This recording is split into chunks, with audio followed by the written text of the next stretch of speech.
Hello, and thank you for tuning in to our Summer Scholars webinar. I would like to begin by acknowledging the Ngunnawal people, the traditional owners of the land on which we are meeting on today. I pay my respects to their elders past and present.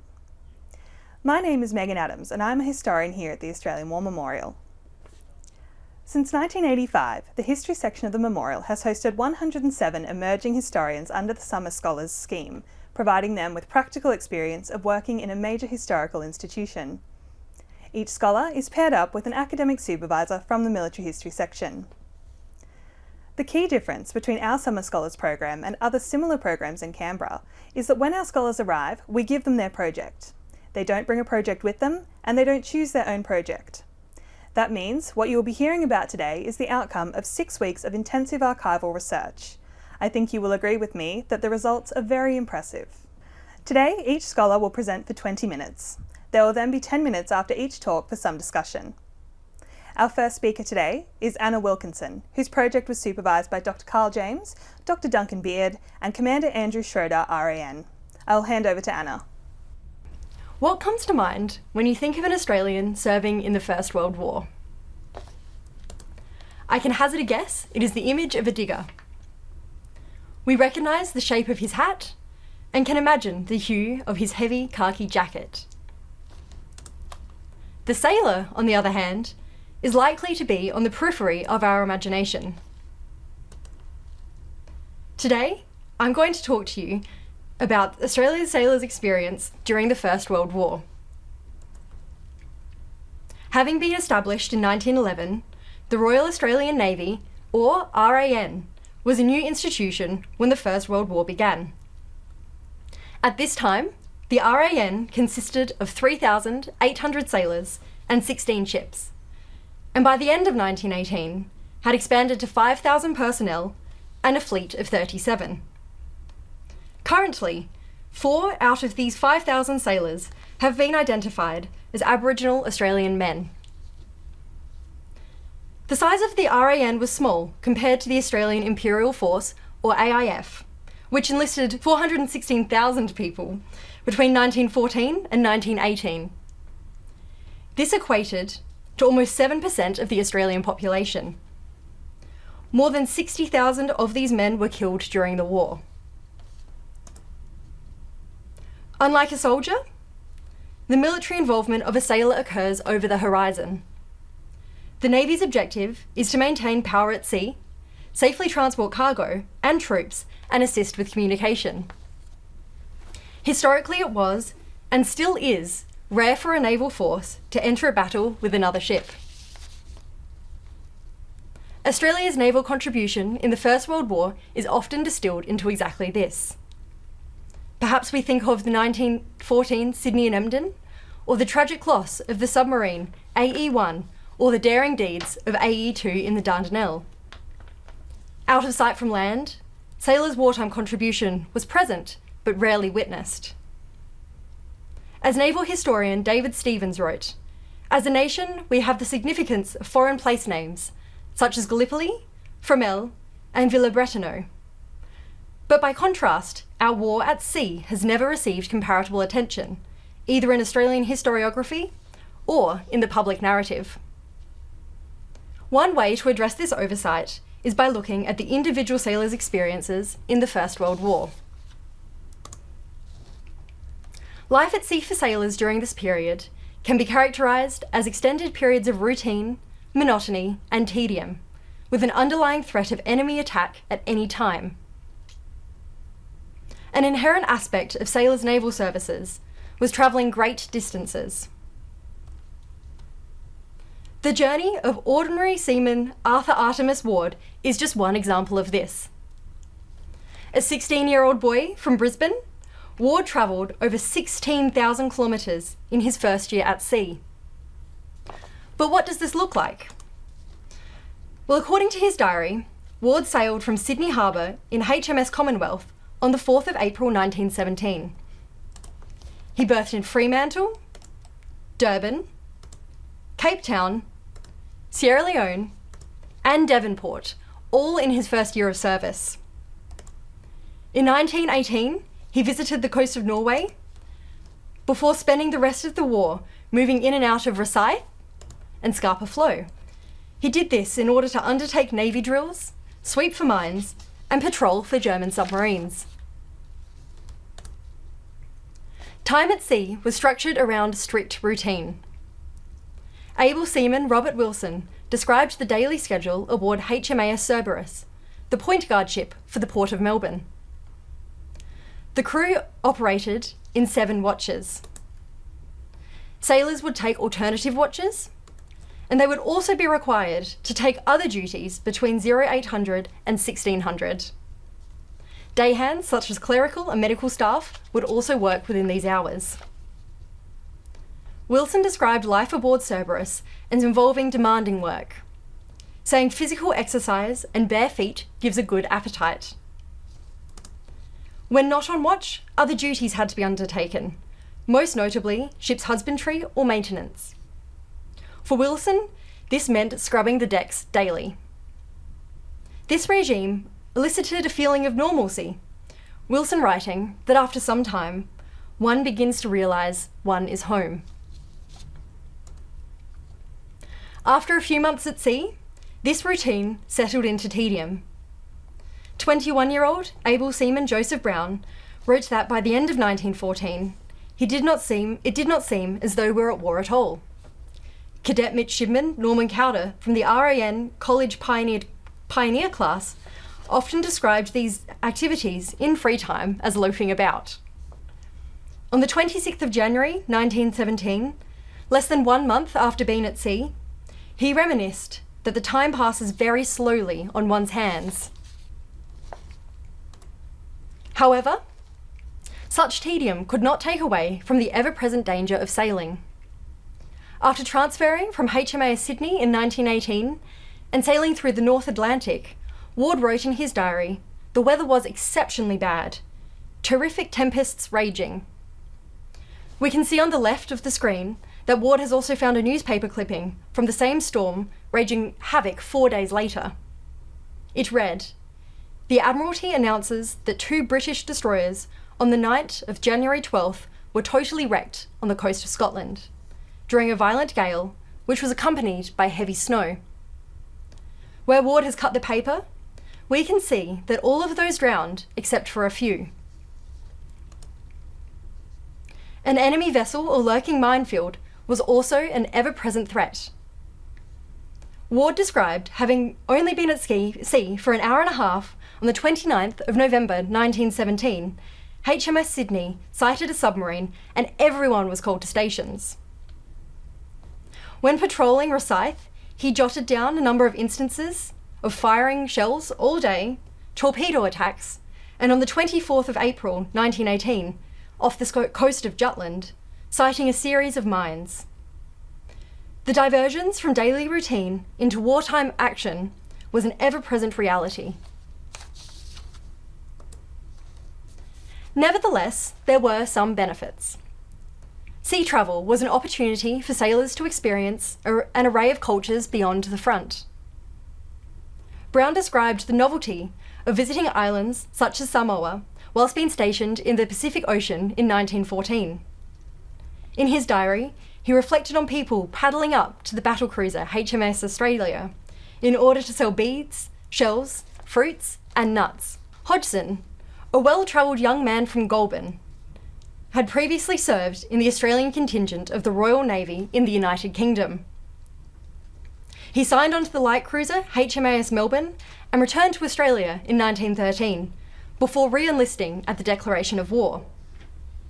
His prior naval experience would explain why he took such an interest in people from different backgrounds, rather than describing the routines aboard the ship. Whilst travelling through the Pacific, he described the sounds of drumming and chanting coming from a Japanese ship they were in company with. He took great interest in this, and, after trying to catch a glimpse, concluded it must be some kind of religious service. In another instance, he was invited into the light cruiser HMAS Encounter, where he, joined by a crew from a Russian ship, was treated to a series of gymnastic displays. Such performances were common across all navies, as evident by the performance pictured on the left in German SMS Wolf. The diversity aboard the ship was typified in Hodgson's remark, "The decks of Iongi, at present, have a rather cosmopolitan experience." Occasionally, Hodgson allowed his curiosity to take the better of him. In Grumble, SS Orangi took on a German prisoner. Hodgson was relentless in wanting to talk to the prisoner, and his persistence earned the crew a formal warning from their captain. His fascination with different places and cultures persisted up the North and South American eastern coastlines in HMAS Melbourne. Hodgson welcomed every opportunity to step ashore, and he described his brief leave in Hamilton as a lovely change from the dismal routine of warship life. In the Pacific Islands and along the African coast, many of the sailors commented on the number of white and Indigenous people present in townships. For example, in the island Savaii, able seaman Brown wrote, "It is my turn to go ashore this morning.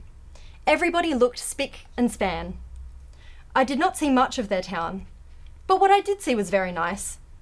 Very few white people here. Met a lot of French sailors and had a good time speaking with them in French." The appearance of what now would be considered racialised language in a number of diaries surveyed indicates the presence of an inherent power dynamic, including military and civilian positioning, as well as the influence by imperial and colonial social structures in these interactions. Although travel was a constant feature in the diaries of Australian sailors, it is also clear that the long months at sea were repetitious. Sailors entertained themselves through social activities, including maritime rituals. The crossing the line ceremony was quickly adopted into the Royal Australian Navy from its British and maritime predecessors. A new sailor would transition from tadpoles to shellbacks after crossing the equator. They would be met by Neptune, often played by the Chief Petty Officer, and faced with a series of rituals that today would most likely be considered hazing. Hodgson had already crossed the equator on his way to Australia in HMS Melbourne during 1913, making him a certified shellback. Now Chief Petty Officer, he was appointed the Barber to His Majesty, or Neptune, indicating not only his senior rank, but that he was respected amongst his fellow sailors. He wrote that the new sailors had to be admitted into Neptune's realms by order of the Bath. And so to that end, he shampooed and symbolically shaved the initiates before taking them across the line. This meant the sailors crossing the line would be covered from head to toe in whatever sticky substance was available. Often, this could not be washed off for some time. All the soon-to-be shellbacks emerged in new costumes and entertained the crew. Hodgson wrote that the uniforms which the staff came in and out of were simply grand. Everyone on board had a real good afternoon's sport. Rituals such as this broke the monotony of sailors' routine and were pivotal in creating a stronger esprit de corps. Sport had a similar influence in the RAN during this time, especially when it came to socialising with men from other ranks, ships, and other navies and services. Hodgson commented on how he played cricket against the Merchant Navy, often winning by only the slimmest of margins. For able seaman Brown, organising a football league was a defining feature of his time in the Royal Australian Navy. Discussions of rugby, the grounds, and other players dominated his diary entries for the first 5 months in 1916 when he was stationed at the London Depot. Football was so intertwined with Brown's experiences that a bad day on the pitch would be written about in great detail. These social interactions tended to fill the isolation where communication with home and the front was exceedingly difficult. Communication with home was challenging to organise, as ships were constantly moving from port to port. Moreover, men did not necessarily stay in one ship for the duration of the war. It was difficult to get the right mail, at the right place, at the right time to the right sailor. And Brown commented that it took 4 months for him to receive his Christmas letters from Australia. When he finally received his parcel in April 1915, he was stationed in the North Sea near Sweden. The letters were among 71 bags of mail and 7 bundles of newspapers for the crew HMAS Australia. Delays in communication only grew longer as the war progressed. News, or the lack thereof, from the Western Front was perhaps most troubling for sailors. The information they received was often fragmented, and due to this, leading signalman Hodgson made a note they were all very anxious to hear how the Allies were faring in France. Rumours, or scuttlebutt, also travelled fast in ships. In the early part of 1915, Hodgson, who was then sailing up the east coast of the Americas, heard that a German battlecruiser had made it to the east coast of England. It was rumoured that the German fleet was there to kill some women and children. Given that there was limited access to reliable sources, rumour could sometimes substitute as fact. And given the lack of communication with the outside world, the interactions sailors had with soldiers during social events, such as football games, often shaped their understanding of the war. The lack of letters, newspapers, and basic necessities compounded a sense of isolation, and, in turn, a dislocation from the war itself. Many sailors' knowledge about the war in Europe was informed by second-hand discussion with soldiers. When playing football against the Royal Garrison Artillery, Brown met some wounded Australian soldiers recovering in England. After an excited Australian chorus of cooeys, the boys sat down for some tea. The soldiers shared descriptions of their time in the trenches. One man had his hand blown off, and the other was shot through the lung. This experience seemed very different to Brown's wartime struggles of monotony, schedule, and naval routine. Aboard HMAS Melbourne, Hodgson had a similar conversation with some French soldiers, in which he had heard awful revelations of fighting in Flanders. Another occasion, he reflected on the mental well-being of someone he had met in the aftermath of conflict. He met a chief petty officer who was a veteran of the 1914 Sydney-Emden battle. In his diary, Hodgson described the sailor as having been suffering from a nervous breakdown.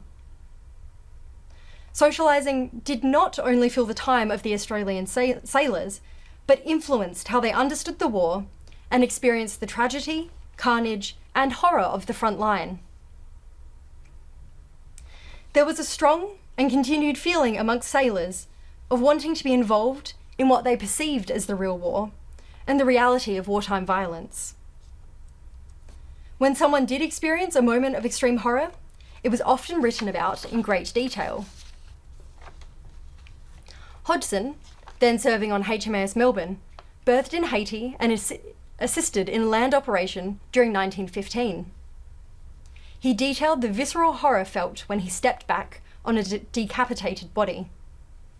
He wrote, "A sight too terrible to describe. I felt violently ill and couldn't move a muscle."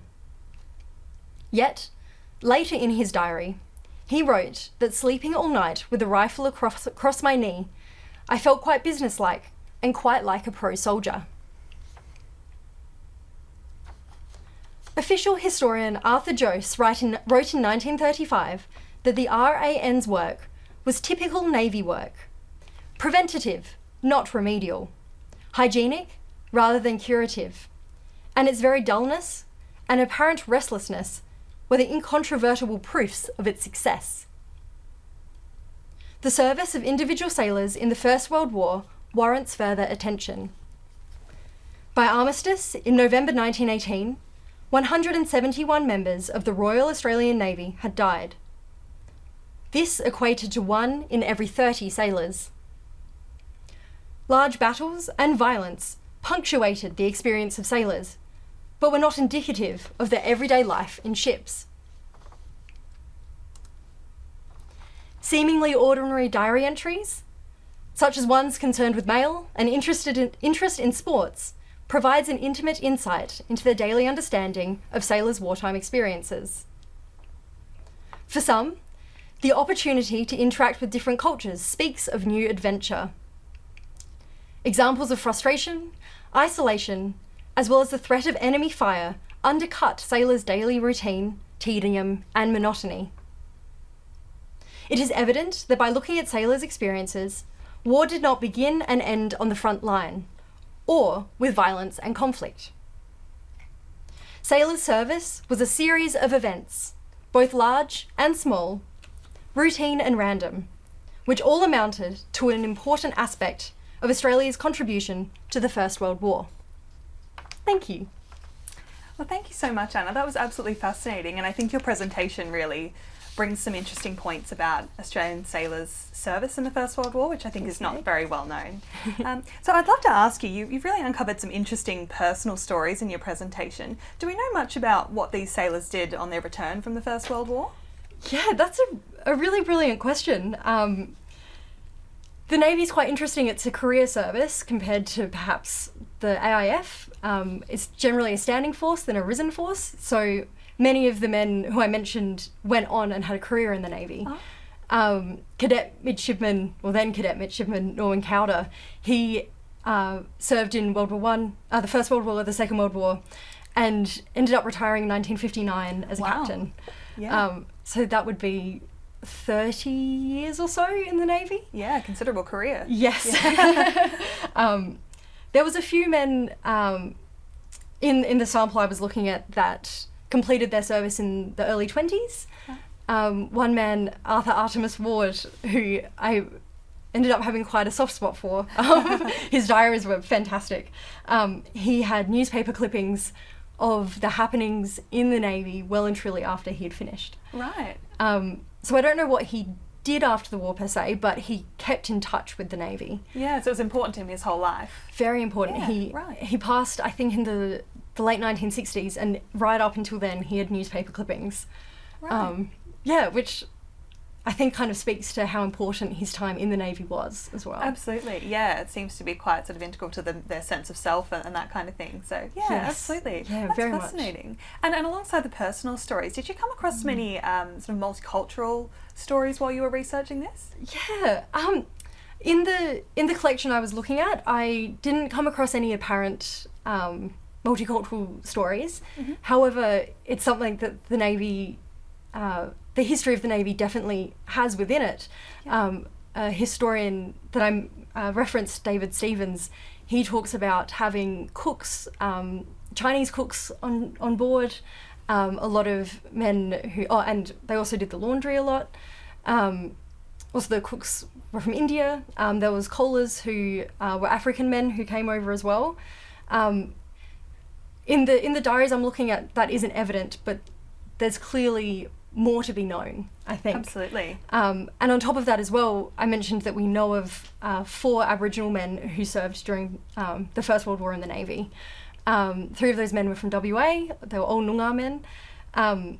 So there's a lot of research in this field of, we have a good start, but there's a lot more, I think, in the Navy to uncover.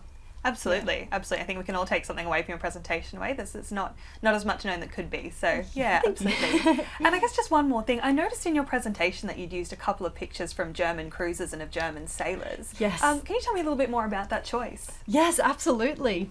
Well, my project first and foremost was looking at the individual experience of Australians. However, when I looked through what was available, there was not that many kind of telling stories, photographs of Australians in these very kind of seemingly normal experiences. Sure.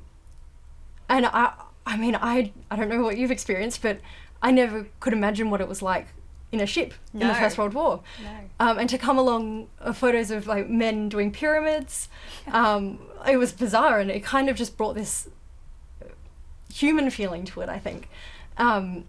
And unfortunately, there was no photos of Australian men doing this, but we did have a lot of German men. And these daily experiences, I was looking at Australian men, but I think it was probably shared amongst different navies as well. Absolutely. These maritime traditions seem to be in all navies, not just in the Australian Navy. So yes, like with the crossing the line ceremony, for example. Yes. That is something that many navies do. It's not just an Australian thing. Yeah, absolutely. It's fascinating. And they're great photos as well, and I think they really show a little bit of an insight into the history of that period that's not very well known. So look, that's absolutely fascinating. Thank you so much, Anna. We really appreciate that. Thank you. We will pass over to our next speaker this morning, who will be Anna Billington, whose project was supervised by Dr. Lachlan Grant and Mr. Craig Tibbetts. So I will hand over to Hannah now. In the pages of a 1941 newspaper, a Royal Australian Air Force trainee mused, "I suppose there's sunbathing and surfing everywhere around the Australian coast. It's good to think about sun and warmth, because the temperature here today is 31 degrees below 0 Fahrenheit." 6 pages later came a reply from the newspaper's editors, all Royal Canadian Air Force trainees. "You Australians are always moaning. Wait till it's about 100 below. You'll be sorry." This exchange between Australian and Canadian recruits occurred in the aptly named Grumble and Gossip, a newspaper circulated by the Canadian administration of an Air Force training station in Edmonton, Canada.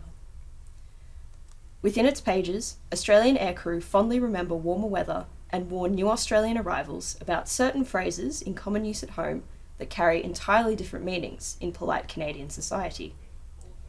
These articles are interspersed with reflections from Royal Air Force recruits on visits to the United States and advertisements for the best hamburgers in Edmonton. The mixture of Australian, Canadian, and occasional English voices bears witness to the vibrant life of a wartime Air Force training station, but one in which the bloody combat occurring in European skies is notably distant. But what were RAAF recruits doing here, complaining about the Canadian climate? In the midst of a new world war, why were Australians busying themselves as much with learning Canadian slang as with learning to fly warfighting aircraft? The presence of RAAF recruits in the stomping grounds of the Canadian Air Force was facilitated by the Empire Air Training Scheme, an agreement established between Britain, Australia, New Zealand, and Canada in 1939 to share in the training of Air Force recruits. The scheme was ultimately a British reaction to the rapidly emerging disparity between the capabilities of its own Air Force and that of Nazi Germany. This was accompanied by a realisation that parity with German air power could not be attained through recruitment from the British population alone. To counteract the projected shortfall in manpower, Britain appealed to its dominions for support, offering to shoulder a portion of the costs of training recruits in exchange for the creation of a single pool of aircrew. The establishment of this pool enabled the burden of training new recruits to be shared across the scheme's participants, with opportunity for recruits from one nation to complete their training overseas in the schools of a different air force. This approach offered 2 important advantages.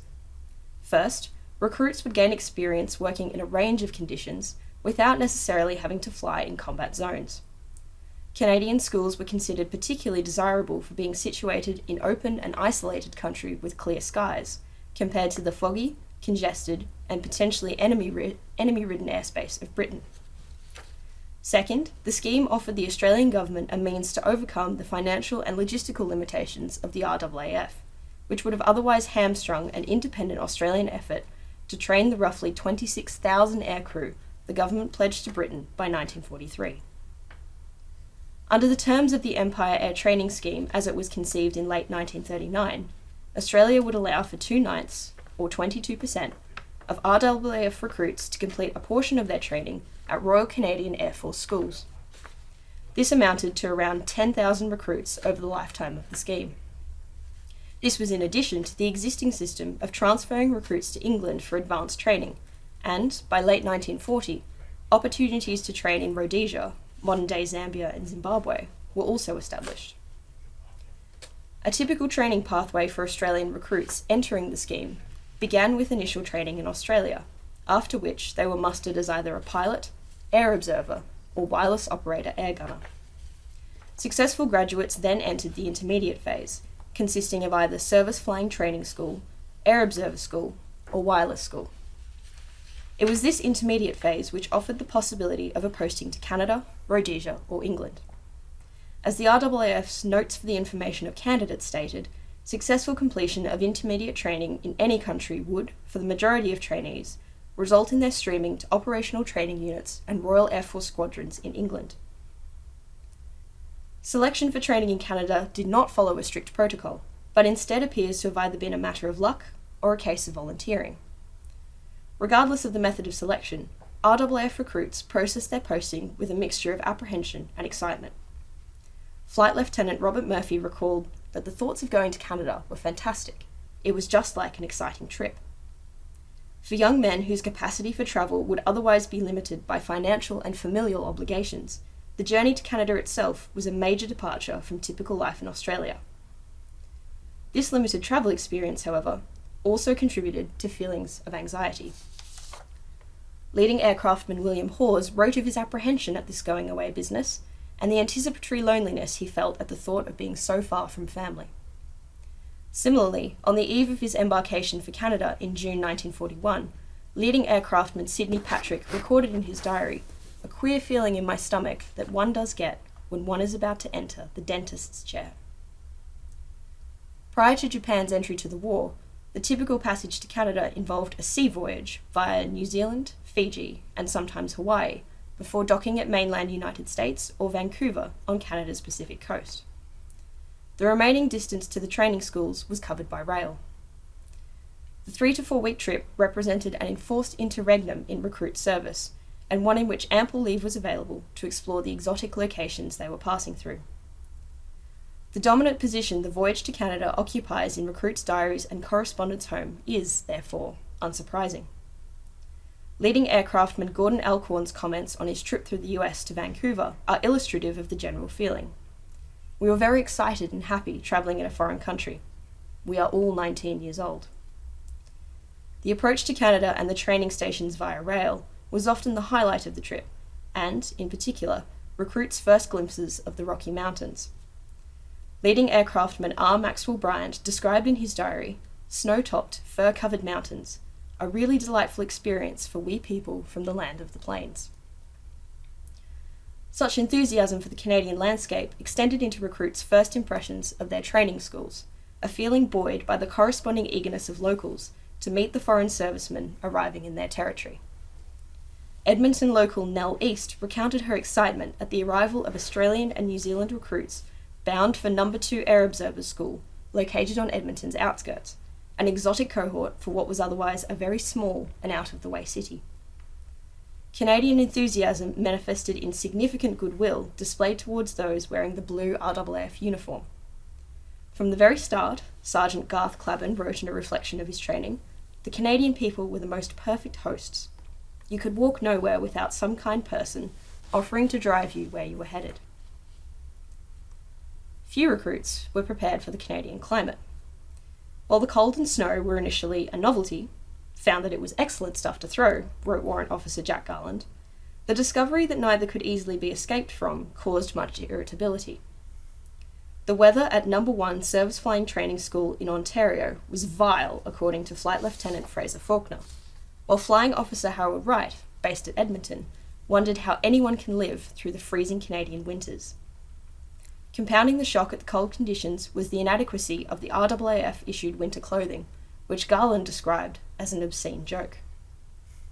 Similarly, Australian recruits' initial delight at the central heating available in the sleeping quarters and classrooms quickly turned to resentment once they realised that the Canadians refused to open the windows to let in fresh air.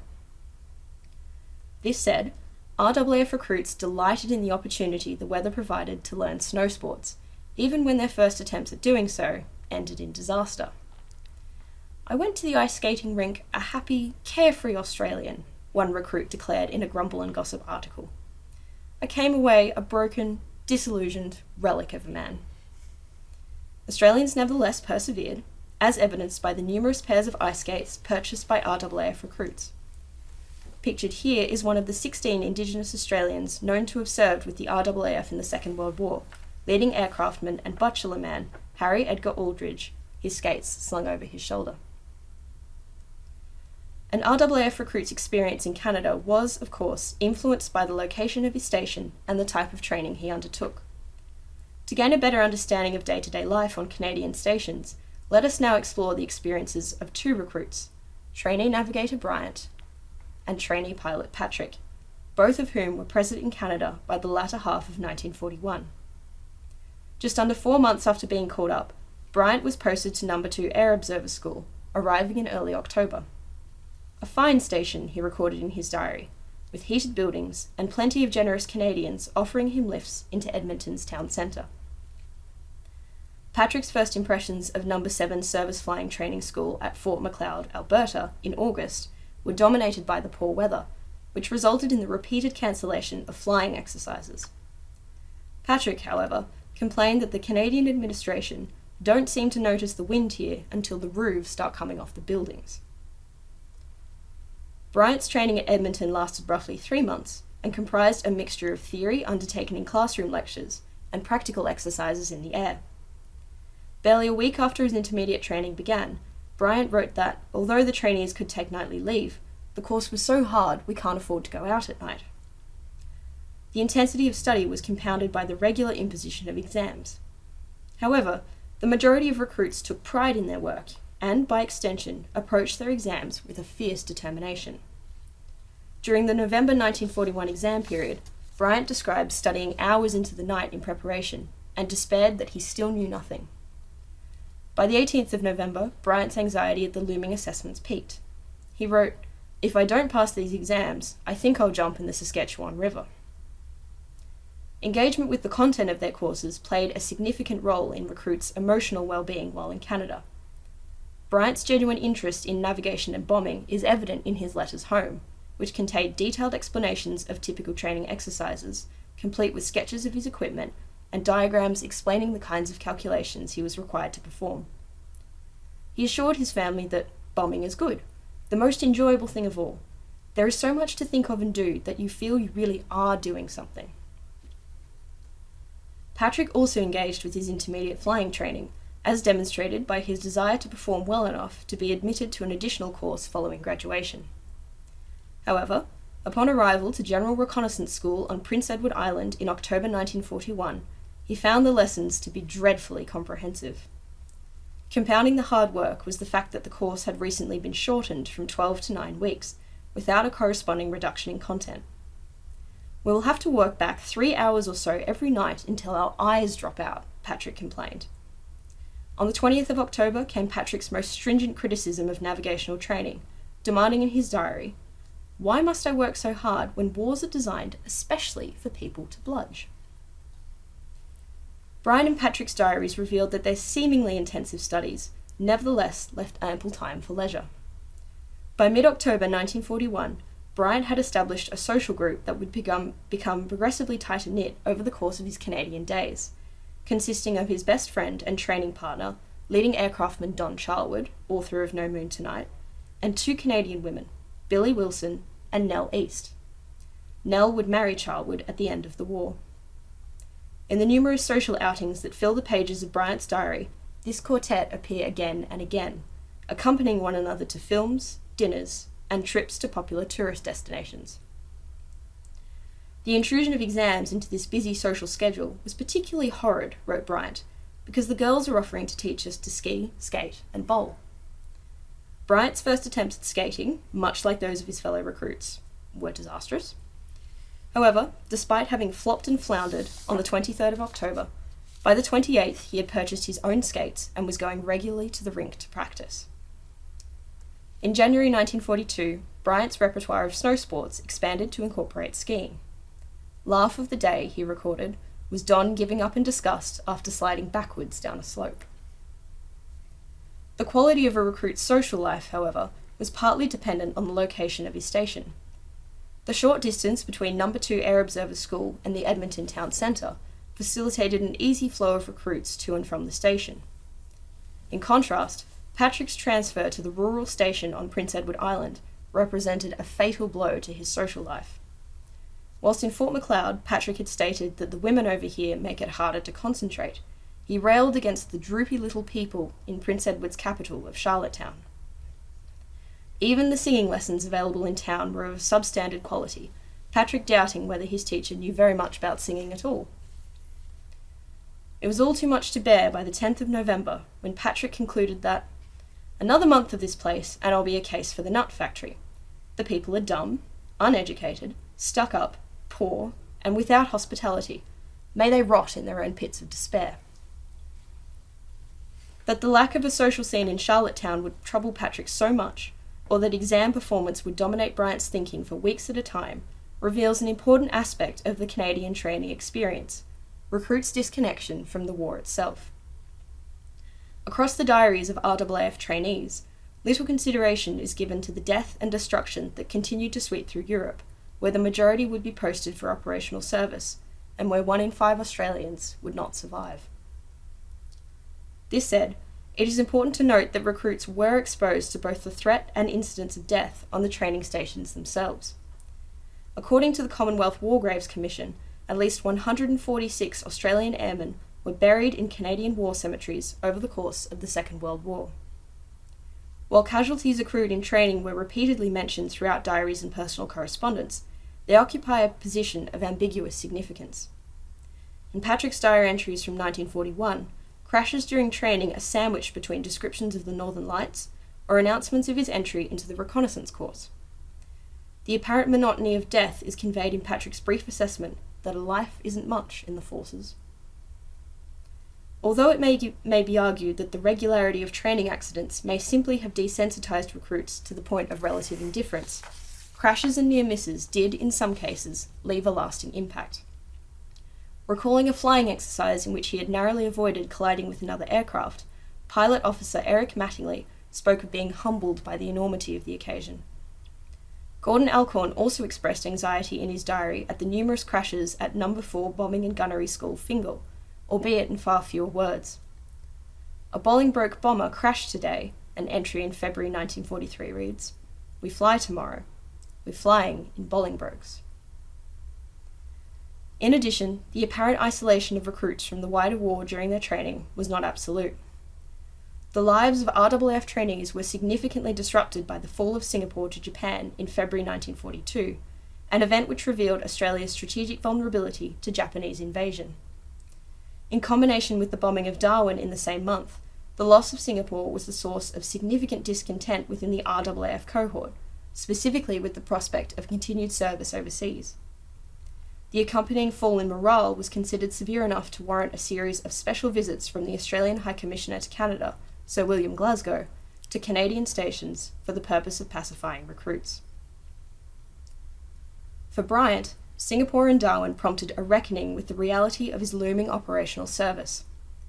On the 15th of February 1942, he wrote that "life doesn't seem so good now with all the danger to our homeland," an admission that sits in extraordinary contrast to the descriptions of study and socialisation that dominate the previous diary entries. "Life is very sweet," he added on the 27th of March, "and more so when I realise how it may soon be gone. I want to go home to do my little bit towards my country's freedom before the race is run." Bryant would later go missing on operations in June 1943. His body, along with those of his crewmates, was recovered from the sea and buried in Amsterdam later that year. In the historiography of the Empire Air Training Scheme, as well as within military history more broadly, there is a concerning tendency to treat training periods as a secondary point of interest to an airman's real service on operations. Such treatment of RAAF recruits training in Canada fails to appreciate that the completion of this training represented a significant portion of recruits' war experience. Furthermore, for some who received their call-up in late 1943 and 44, training constituted the entirety of this experience, the war being almost over by the time they graduated. Regardless of how much enthusiasm with which recruits approach the challenges of training, they should nevertheless be recognised as just that, a set of challenges, awaiting them even before they reach the highly dangerous environment of operational service. Moreover, Canada was not simply a 6-month diversion from real life, but the space in which some trainees established significant relationships, both amongst their own contingent and with the local population. Romantic relationships, brief and lasting, certainly existed between Australian recruits and Canadian women, and the quantity which progressed to marriages was high enough to warrant the establishment of women's associations in Canada and Australia. Thus, the Canadian Day is also represented, for those such as Don Charlwood and his wife Nell, the period in which some recruits met their significant other, and by extension, the place to which they aim to return after completing their service. Canadian training was not a minor point of context within the wider service history of RAAF aircrew who passed through the scheme. Rather, it constituted a formative experience for Australian recruits, as the numerous letters, photographs, and souvenirs from the months spent weathering the cold attest to. As such, when considering the experiences of Australian participants in the scheme, it is important to remember that a recruit's service history did not begin with the first sortie over Europe, but with their entry into training, at which point they occupied an ambiguous position between civilian and airman. A closer consideration of the scheme's Canadian component represents a necessary step towards comprehending this ambiguity and its impact on the operational service that followed. Thank you. Well, thank you so much, Hannah. That was absolutely fascinating. And I think the main thing that your presentation highlighted for me was the importance that training played, not just in a recruit's wartime service, but actually over the course of their life, which is just incredible. Look, I'd like to ask you, the mural that you had on the final page of your presentation was fantastic. Can you tell us a little bit more about that? Yeah, absolutely. So that mural was actually painted by Canada's only female official war artist. Wow. To commemorate the general experience of RAAF recruits in Canada. So we can see in the first panel, those are the aircrew arriving in Canada. They're being met by a Canadian family. In the second panel, they're going out on dates with some girls. It's gone really well because in the middle, he's getting married. They go skiing on their honeymoon. And then that last panel is actually the Australian airman welcoming his Canadian wife back to the docks in Australia. So it kind of gives you an indication of that typical experience and the relationships that were established between Australians and Canadian women, mostly. Absolutely, yeah, it's a fantastic little timeline of that whole experience. It's amazing, it's beautiful. And look, I'd like to ask you as well, you mentioned briefly that there were wives' associations that were formed both in Canada and in Australia during the war. Can you tell me a little bit about the function of these and why they were established? Yeah, certainly. So this information comes from Nell Charlwood, Don Charlwood's wife, and she recalls there being a Canadian Women's Association that had already been established in Australia sort of early in the Second World War, and it was quite well respected within Australian society because it did a lot of fundraising work for the war effort. Oh. But as more and more Australian aircrew married Canadian women, it took on a bit of a different function and became sort of a landing point for those Canadian women. So they'd enter into Australia and they'd already have a community who would set them up with, friends who were living in the same city, different social occasions they could go to and just feel more at home. But Nell also recalls one that existed in Canada, and this one was called the Koala Club. And that was for women who had Australian partners, and the club existed to sort of prepare them for emigration to Australia. That was the end goal. But also existed as a sort of support network for women whose Australian partners were killed during service and couldn't come back. So it kind of had that dual function. Sure, right. Yeah, fascinating. Absolutely. Now, you mentioned as well that only 22% of RAF recruits actually trained in Canada, and that there were additional training locations established elsewhere. Can you tell me a little bit about those other schools? Yeah, certainly. So I believe it was about just over 37,000 Australians who passed through the scheme by the time it was wound up in 1945. Sure. So about 10,000 of those went to Canada, about 700 were sent to Rhodesia, and the remaining, what am I up to? About 27,000 Australian recruits, RAAF recruits, remained in Australia, did the entirety of their initial and then intermediate training in Australia. Sure. Before being sent to Europe mostly to do their advanced training and then go on to operational service. Yeah, right, absolutely. It's fascinating, isn't it? There's so many varied experiences through that, but your presentation certainly highlighted how that was for people training in Canada. So look, thank you so much for your time. We really, really appreciate that. And so thank you to our scholars, and it has been an absolute pleasure working with both of you. You've worked so diligently over the last 6 weeks, and your presentations really show that. Thank you all to those who are watching at home as well. If you are studying history or museum studies yourself, please keep an eye out for the call for applications between August and September this year. You can tune in next time for our next webinar, which will be in April. Until then, thank you and goodbye.